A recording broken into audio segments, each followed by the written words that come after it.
샬롬 샬롬 샬롬 샬롬. 하나님 사랑합니다. 여러분 주 안에서 사랑합니다. 오늘 시편 35편 1절에서 28절까지 기도하고 찬양하라 이렇게 함께 말씀을 나눕니다.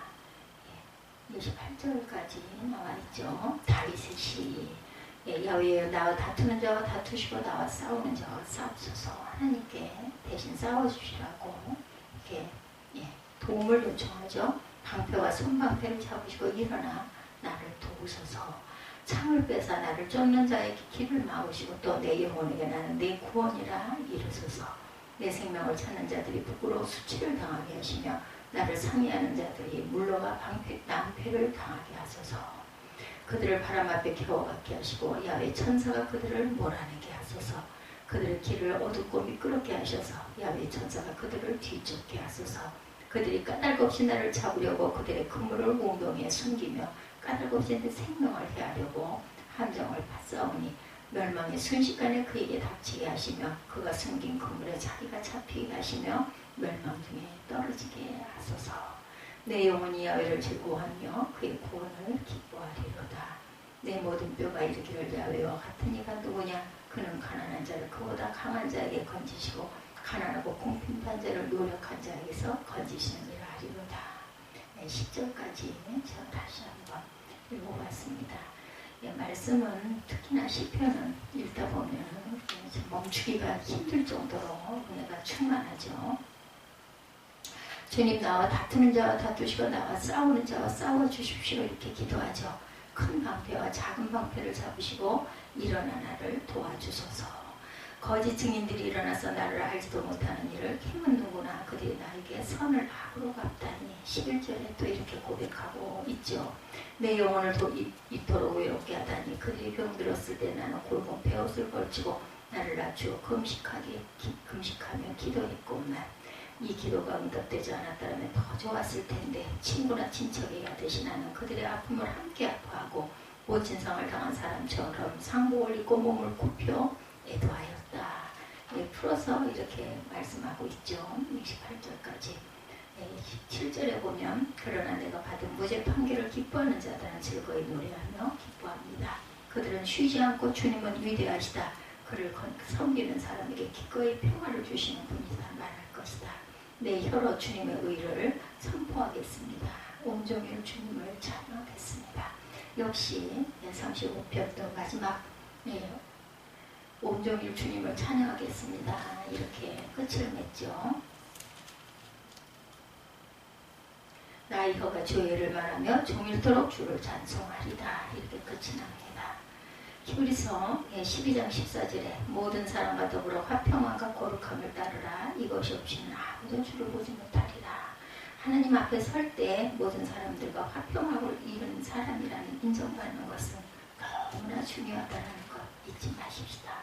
시편 35편은 의외로 유명한 성경이죠. 억울한 일을 당한 사람들이 흔히 인용하는 그런 시편입니다. 이 시편이 정확히 어떤 사건을 배경으로 하고 있는지는 분명치 않지만 사무엘하 17장에 나오는 압살롬과 아히도벨의 반역 사건을 생각하면서 읽으면 훨씬 실감이 납니다. 아히도벨은 다윗의 최고의 책략가였던 오른팔과 같은 사람이었죠. 그는 다윗의 30인 용사 중 하나인 엘리암의 아버지이자 바세바의 할아버지이기도 하고 수십 년 동안 다윗과 전쟁터에서 생사고락을 함께한 다윗의 아주 최측근이었어요. 그런데 압살롬의 아버지 다윗에게 반기를 들고 영모를 꿰을 때 그는 다윗을 배반하고 압살롬의 사람이 됩니다. 그가 압살롬으로 하여금 다윗왕의 후궁들과 동침하게 하고 도망가는 다윗을 바로 추적하여 살해하자는 몰락을 세운 사람이죠. 다윗에게 기가 막힌 일이 벌어졌어요. 아들은 반역을 일으키고 가장 믿었던 친구인 아히도벨에게도 배신을 당한 다윗입니다. 시편 35편 시작부터 범상치가 않죠. 주님 나와 다투는 자와 다투시고 싸우는 자와 싸워주십시오. 그만큼 다윗의 처지가 다급했어요. 우리가 살다 보면 이처럼 원수 같은 사람, 자기를 죽이려는 사람을 만날 때가 있습니다. 그럴 때 어떻게 해야 해요? 35편에 답을 제시하죠. 나와 다투는 자와 다투시고 나와 싸우는 자와 싸워주십시오. 이렇게 기도하시기 바랍니다. 다윗은 자신을 대신하여 싸워주시는 하나님을 믿음으로 고백하고 있습니다. 원수를 만나면 누구냐? 누구나 자신이 믿는 것을 가지고 자신을 지키려고 하죠. 주먹을 쓰고 돈을 쓰고 믿는 사람에게 피하기도 합니다. 그러므로 하나님을 믿는 사람은 당연히 하나님께 기도하는 게 원칙이고 최급선무이죠. 기도가 믿음입니다. 기도하면서 원수를 상대하는 것이 답답하게 여겨질 수도 있지만 17절에 주님 언제까지 보고만 계시렵니까? 19절에도 22절에도 다윗의 마음이 편치가 못해요. 24절에도 25절에도 악한 자들이 이미 승리한 것처럼 보입니다. 그러나 하나님을 믿는 자는 그래도 기도합니다. 19절, 22절, 24절, 25절 다시 한번 보겠습니다. 19절 부당하게 나의 원수된 자로 말미암아 기뻐하지 못하게 하시며 까다로우신 나를 미워하는 자들이 서로 눈짓하지 못하게 하시옵소서. 22절 여호와여 주께서 이를 부셨사오니 잠잠하지 마옵소서. 주여 나를 멀리하지 마옵소서. 22절 여호와여 주께서 이를 부셨사오니 잠잠하지 마옵소서. 나를 멀리하지 마옵소서. 25절에도 그들의 속마음으로 이르기를 아하 소원을 성취하였다 하지 못하게 하시며 우리가 그를 삼켰다 말하지 못하게 하소서. 나의 재난을 기뻐하는 자들이 함께 부끄러워 낭패를 당하게 하시며 나를 향하여 스스로 뽐내는 자들이 수치와 유혹을 당하게 하소서. 나의 의를 즐거워하는 자들 기꺼이 노래 부르고 즐거워하게 하시며 그의 종의 평안함을 기뻐하시던 야훼는 위대하시다 하는 말을 그들이 항상 말하게 하소서. 나의 혀가 주의 의를 말하며 종일토록 주를 찬송하리이다. 이렇게 여러분들 억울한 일 당했을 때 하나님께 이르시기 바랍니다. 믿음이 없이는 기도하지 못하죠. 기도하지 못하면 하나님의 역사를 느끼지도 깨달지도 사건이 일어나지도 않습니다. 그래서 다윗은 다급한 중에 믿음을 주시기를 기도하고 있죠. 3절에 창과 단청을 뽑으셔서 나를 추격하는 자들을 막아주시고 나에 대해서 내가 너를 구원하겠다 하고 말씀하여 주옵소서. 우리도 그렇게 기도하시기 바랍니다. 그만큼 다윗은 분노하고 고통스러웠어요. 12절에 그들이 나에게 선을 악으로 갚다니 내 영혼을 영원토록 외롭게 하다니. 12절이죠. 내게 선을 악으로 갚아 나의 영혼을 외롭게 하나. 나는 그들이 병들었을 때 굵은 폐옷을 입고 금식하여 내 영혼을 괴롭게 하였더니 내 기도가 내 품으로 돌아왔도다.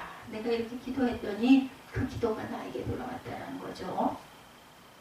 그들이 병들었을 때 금식하며 기도했고 힘들 때 친구 얘기하듯이 함께 아파하고 울어주었던 이들, 그런데 배신을 하고 죽이려고 하고 있어요 지금.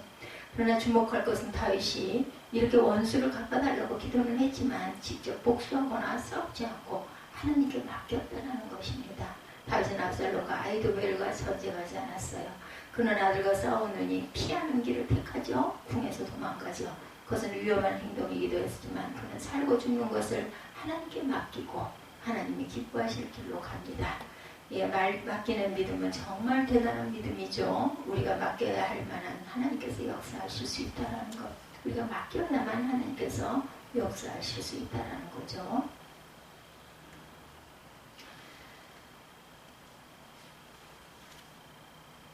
28절에도 다윗이 정말 하나님을 믿었음을 찬양해서 봅니다. 원수가 죽이려고 달려드는 다급한 상황에서 하나님을 찬양하죠. 내 혀로 주님의 의를 선포하리다. 온종일 주님을 찬양하겠습니다. 이것이 믿음이죠. 원수를 만나는 상황에서도 찬양할 수 있습니까? 여러분들 그렇습니다. 우리가 살다 보면 악한 자, 원수 같은 사람을 많이 만나게 됩니다. 너무 속상하고 고통스럽습니다. 그러나 우리가 생각해야 될 것, 우리가 원수를 만났을 때 그리스도도 만나지 않았느냐는 거죠. 원수를 만났지만 나는 그리스도를 만나서 믿고 맡길 수 있는 그러한 하나님의 귀한 축복, 특권을 가지고 있다는 것. 예수님을 깊이 알고 하박국을 이해할 수 있는 것.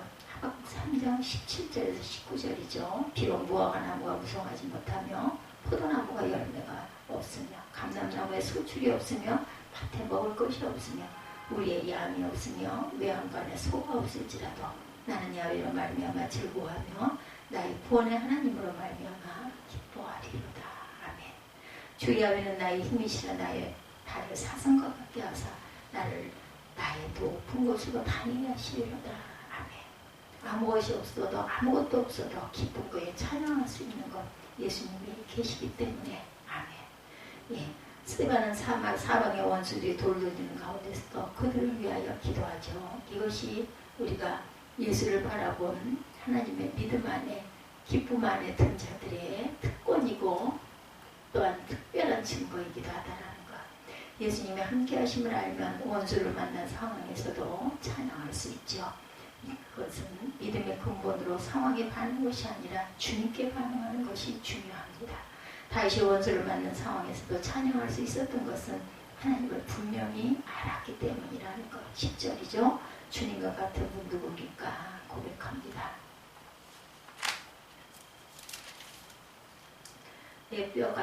내 모든 뼈가 이르기를 야훼 같은 이가 누구냐. 그는 가난한 자를 그보다 강한 자에게서 건지시고 가난하고 궁핍한 자를 노력하는 자에게서 건지시는 이라 하리로다. 억압을 얻는 사람을 약탈한 자들에게서 건지시는 하나님. 이것은 나의 뼛속에 나오는 고백이죠. 18절에 나는 큰 회중 가운데 주님께 감사하고 수많은 백성 가운데 주님을 찬송하렵니다. 쉘이라는 여성이 여행을 하다가 어느 도시에서 너무 아름다운 석양을 보게 됩니다. 도저히 혼자만 보기 아까워서 가까운 과교로 들어가서 저먼 아가씨를 데리고 나와서 석양을 보여줘요. 이 저먼은 매우 당황스러워합니다. 저 석양 좀 보세요. 하나님이 정말 하늘에 계신 것 같지 않아요? 하나님이 이렇게 살아계시다면 이 세상을 살만한 것이 분명해요. 쉘이라는 여인의 감탄하는 고백을 말없이 듣던 저먼은 잠시 석양을 바라본 뒤 가게 안으로 들어갑니다. 그로부터 4년 후에 쉘이라는 남편과 이혼하고 아무런 소망이 없이 어떤 환경에 생활하며 홀로 서기를 시도하고 있었다 그래요. 낙심과 절망이 그녀를 무겁게 늘 짓누릅니다. 그러다 어느 날 무심코 펼쳐진 잡지에 한 여인에 대한 기사를 읽게 되죠. 그 여인은 결혼 생활이 파경에 이르자 낯선 도시로 이사와서 별로 하고 싶지도 않은 가게 일을 하며 하루하루 삶의 무게에 허덕이고 있었다고 그래요. 근데 하루는 한 여인이 가게 안으로 들어오더니 자신을 이끌고 밖으로 나가가지고 함께 석양을 구경하지 않겠느냐는 엉뚱한 제안을 했다고 그러죠. 내키진 않았지만 그녀는 그녀를 따라 밖으로 나갔고 그 여자가 석양을 가리키며 하나님의 분명히 하늘에 계신 것 같지 않으세요? 그렇다면 이 세상은 살만한 곳이 분명해요 라고 말하더라는 거죠. 순간 그녀는 그 말에서 귀한 진리를 깨닫고 삶의 방향을 돌려 시선을 하나님께로 향했다고 합니다. 네, 자신이 한 말이죠. 쉘이가 이 잡지를 보면서 그걸 다시 본 거죠. 쉘이라는 여인은 자신의 인생을 보는 눈을 다시금 바꿨다고 합니다. 어려운 현실을 보지 않고 주님을 바라본 것이죠. 이것이 믿음입니다. 결국 모든 일은 다윗의 기도와 믿음과 찬양대로 되었어요. 다윗이 또 한 사람의 측량과 후세의 관계로 인하여 다윗을 죽이려는 계획은 수포로 돌아가고 맙니다. 이렇게 돼서 압살롬의 쿠데타가 실패할 것을 간파한 아히도벨은 고향으로 돌아가서 자살을 했다고 그러죠. 시편 84편 5절 말씀처럼 언제나 길은 있다라는 것. 주께 힘을 얻고 마음에 시온에 들어가 있는 자는 복이 있나이다. 시편 84편 5절입니다. 우리 안에 오신 예수님이 길이시죠. 예수님이 생명이시고 예수님이 진리이십니다. 예수님은 누구십니까? 성경이죠. 말씀입니다. 어떤 사람이 예수님께 가서 일생을 돌아보니 예수님과 함께 걸어온 삶의 모래위를 걸은 발자국처럼 선명하게 보였다고 하죠. 처음에는 주님의 발자국은 보폭이 일정했는데 그 사람의 발자국은 지그재그 모양이었다고 그래요. 이리 갔다 저리 갔다 앞서 갔다 돌아왔다 어지럽기 짝이 없다고 합니다. 예, 우리 안에 오신 예수님 원수를 만나도 기도 맡기고 찬양하는 삶을 우리가 살아야 되겠죠. 얼마 후에는 주님의 발자국 옆에 그분과 함께 나란히 발자국이 찍히기 시작했다고 그래요. 드디어 주님과 진정으로 동행하기 시작한다는 겁니다.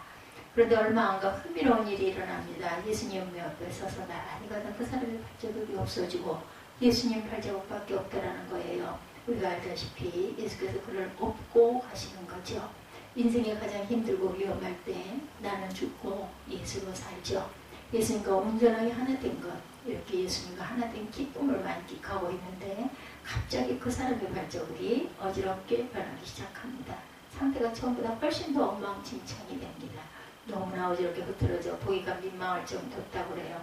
어쩌다 이 지경이 되었을까 하며 예수님만 바라봅니다. 예수님과 동행하고 예수님과 하나가 되는 믿음의 삶이 결국 이렇게 끝나고 마는 것입니까? 그래서 주님께 기도했다 그러죠. 주님, 처음에 제 발자국이 엉망진창이고 이리저리 어지럽게 났던 것은 이해합니다. 그런데 주님을 잘 영접하고 이제 막 주님에 대해 배우기 시작한 어린아이 상태의 그리스도인인데 주님은 그렇게 어지러운 제 삶 가운데 들어오셔서 제가 주님과 함께 걷는 법을 배울 수 있도록 허락해 주셨지 않습니까? 그리고 제가 십자가 복음 안에서 주님과 하나됨을 누리며 나눠주고 예수님으로 살도록 해주지 않으셨습니까? 주님은 기쁘신 얼굴로 고개를 끄덕이셨어요. 근데 주님, 갑자기 제가 퇴보하기라도 한 겁니까? 제가 주님의 발자국에서 떨어져 나와 처음보다 더 어지럽고 엉망진창의 발자국을 남기게 되었습니다. 주님은 그 질문을 들으시고 오히려 환한 미소를 지으시며 말씀합니다. 몰랐니? 그건 우리가 함께 춤추면서 생긴 발자국이잖아. 사람 때문에 힘드십니까? 여러분들 찬양하시기 바랍니다. 아무리 악한 자를 만나도 기도에 막힘이 없고 찬양에 걸림이 되지 않는다면 우리가 잘 가고 있는 것입니다. 주님, 어디로 가십니까? 주님, 어디에 계십니까? 기도하고 맡기고 찬양하면 우리 함께 하시는 것을 누구나 보게 되고 알게 되고 믿게 된다는 것. 여러분들 24시간 주님과 동행하시기 바랍니다.